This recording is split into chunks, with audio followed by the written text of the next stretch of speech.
అనేక సంవత్సరాలుగా చట్టాన్ని చుట్టంగా మార్చుకొని ప్రభుత్వపరమైన భూముల్ని ఆక్రమించుకున్నటువంటి రియల్ ఎస్టేట్ మాఫియా లేదా పెద్దల అండదండలతో ఎవరైతే ఈ భూములు కబ్జా పెట్టిందో అలాంటి భూములన్నీ కూడా పేదల పరమైతే ప్రభుత్వపరమైందని చెప్పి భావించిన హైడ్రా వచ్చిన్నాడు. హైడ్రా చెరువులను కాపాడుతుందని, హైడ్రా నాలని కాపాడుతుందని, హైడ్రా పేదవాళ్ళకు అండగా ఉంటుందని చెప్పి భావించడం. కానీ అతి తక్కువ కాలంలోనే హైడ్రా చెరువులలో కట్టుకున్న పెద్దల జోలికి పోలేదు, హైడ్రా భూ మాఫియా జోలికి పోలేదు. హైడ్రా 30 ఏళ్ల క్రితం 40 ఏళ్ల క్రితం ఏ బస్తీలనైతే నిర్మాణం చేసుకున్నారో బస్తీలలో నివసించే ప్రజలకి నోటీసులు ఇవ్వడం, ఈ బస్తీలు ప్రభుత్వ స్థలంలో ఉన్నాయి, ఈ బస్తీలు చెరువు శిఖంలో ఉన్నాయని చెప్పి కూలగొట్టే ప్రయత్నం చేశాను. నేను మల్కాయిరి పార్లమెంట్ సభ్యుడిగా ఈ ఫీల్డ్ మీద తిరుగుతున్నప్పుడు అనేక ఉదంతాలు ఉన్నాయి. ఒక్కొక్కరు కాళ్ళ మీద పడి నా భర్త క్యాన్సర్ ఉన్నది, నాకు ఇది తప్ప ఇంకో మార్గం లేదని చెప్పి వేడుకున్నా. ఇవాళ బుచ్చమ్మనే రైతు కుక్కడపల్లిలో వాళ్ళ కాళ్ళ మీద పడి అయ్యా నాకు 3 బిడ్డలు నాకు పట్టా భూమి నాకు కూలగొట్టదని చెప్పి వేడుకున్నా. ఆమె సూసైడ్ చేసుకున్నా. జొన్నబండ లాంటి ఒడ్డెల కాలనీలలో 3 తరాలుగా ఉంటున్నాం మేము ఇక్కడ, ఇప్పుడు వచ్చి మేము మా ఇల్లు కూలగొడుతున్నామని చెప్పి వాళ్ళు కన్నీళ్ళు కార్చినా కూడా కనికరించలే హైడ్రా. ముఖ్యమంత్రి గారి అండదండలతో ఇవాళ వాళ్ళ మీద దౌర్జన్యం చేసే ప్రయత్నం చేసింది. అనేక మార్లు నేను ఫీల్డ్ మీద ప్రజలకు అండగా ఉండి హైడ్రా చెరువులు కాపాడతలేదు, హైడ్రా ప్రభుత్వ భూములు కాపాడతలేదు, హైడ్రా పేదల ఉసురు పోసుకుంటుందని చెప్పినాం, పేదల ఉసురు తగ్గుతారని కూడా చెప్పినాం. ఇవాళ అనేక సార్లు కోర్టు కూడా మందలించింది, నువ్వు చట్టానికి అతీతంగా ప్రవర్తిస్తున్నావు, నీ ఇష్టమైన వ్యవహరించడానికి వీళ్ళు అని చెప్పి ఎన్నిసార్లు వేడుకున్నా కూడా చివరికి ముఖ్యమంత్రే ముందుకొచ్చి హైడ్రా అనే పదం ఇవాళ హిట్లర్ నుంచి తెచ్చుకున్న, అంటే హిట్లర్ వారసత్వంగా తెలంగాణ కొనసాగుతుందని చెప్పి ఆయనే స్వయంగా మాట్లాడిన తర్వాత ఇలా రంగనాథ్ గారికి, హైడ్రాకి, కమిషన్కి ఎంత హక్కులు వస్తాయో దాన్ని బట్టి మనకు అర్థం కావాలి. అంటే రెవెన్యూ డిపార్ట్మెంట్ కంటే, పోలీస్ డిపార్ట్మెంట్ కంటే, మున్సిపల్ అడ్మినిస్ట్రేషన్ డిపార్ట్మెంట్ కంటే ఒక్క మాటలో చెప్పాలంటే ముఖ్యమంత్రి తర్వాత మళ్ళీ ముఖ్యమంత్రి అంత అధికారం ఉన్నట్టుగా నాకు ఎవరికి చెప్పాల్సి అక్కర్లేదు, ఎవరి మాట వినాల్సి అక్కర్లేదు, కోర్టులు పట్టించుకోవాల్సి అక్కర్లేదు అనే పద్ధతిలో కూడా వారు వివరించిన తీరు అత్యంత జుగుప్సాకరంగా ఉంది.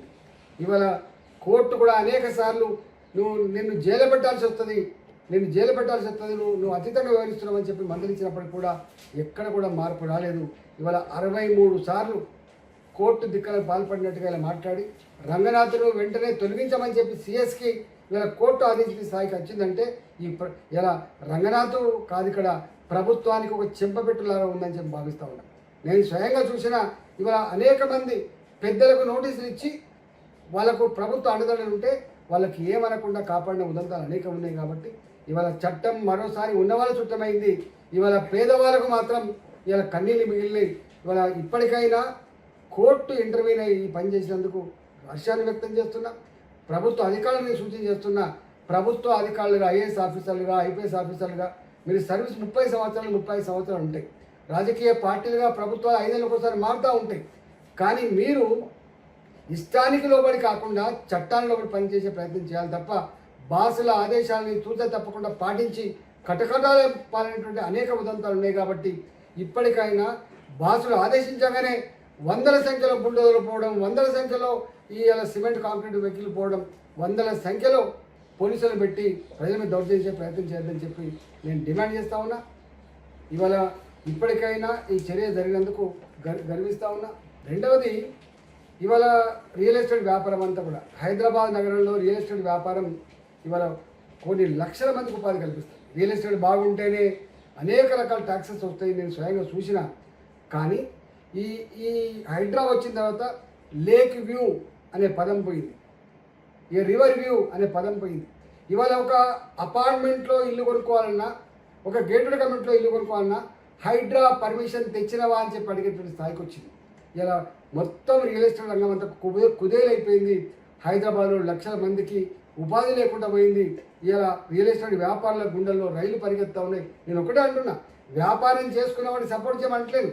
కానీ ఇవాళ హైడ్రా పర్మిషన్ అనేటువంటి పదం వచ్చిన తర్వాత ఎవడు అపార్ట్మెంట్ అమ్ముకోగలుగుతాడు, ఎవడు ఇలా ఇల్లు అమ్ముకోగలుగుతాడు, ఎవడు లేక్ వ్యూ అని పెట్టుకోగలుగుతాడు, ఎవడు ఇలా రివర్ వ్యూ అని పెట్టుకోగలుగుతాడు.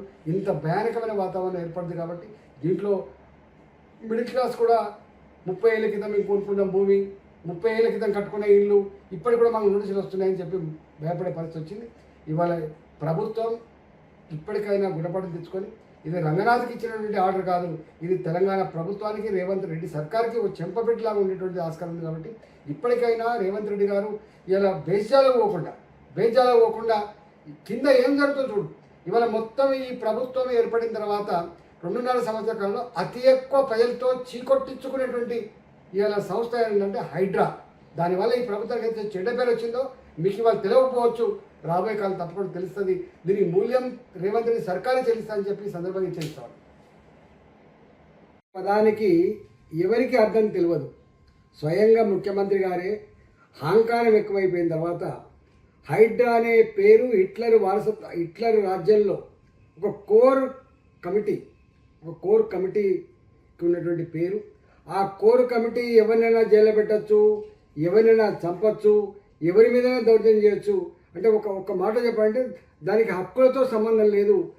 హిట్లర్ కొన్ని వేల మందిని గ్యాస్ పైపులలో పంపించేటువంటి ఒక గట్లాంటి సంస్థ ఇది. ఆ సంస్థని ఈయన ఇన్స్పిరేషన్ తీసుకొని, ఈయన ఆదర్శం తీసుకొని ఇలా పెట్టినా అని చెప్పి తనే చెప్తున్నాడు. మనం చెప్పట్లేదు. హైడ్రా అనేటువంటి పదం ఎక్కడి నుంచి వచ్చిందో అని చెప్పి చాలామంది అనుకున్నారు. కానీ హైడ్రా హిట్లర్ రాజ్యంలో ఇంత దుర్మార్గాలకు ఒడిగట్టిన సంస్థ అని చెప్పి మాత్రం ఎవరికి తెలియదు. ఇవాళ అదే పని ఈ రాష్ట్రంలో చేసింది. దాన్ని తప్పకుండా హిట్లర్కి ఏ గతి పట్టిందో ఇలా ఈ సర్కారు కూడా గదే గతి పడుతుందని చెప్పి తెలంగాణ ప్రజానికం శాపనాదాలు పెట్టిండ్రు. తప్పకుండా దీన్ని మూల్యం చెల్లించక తప్పదు.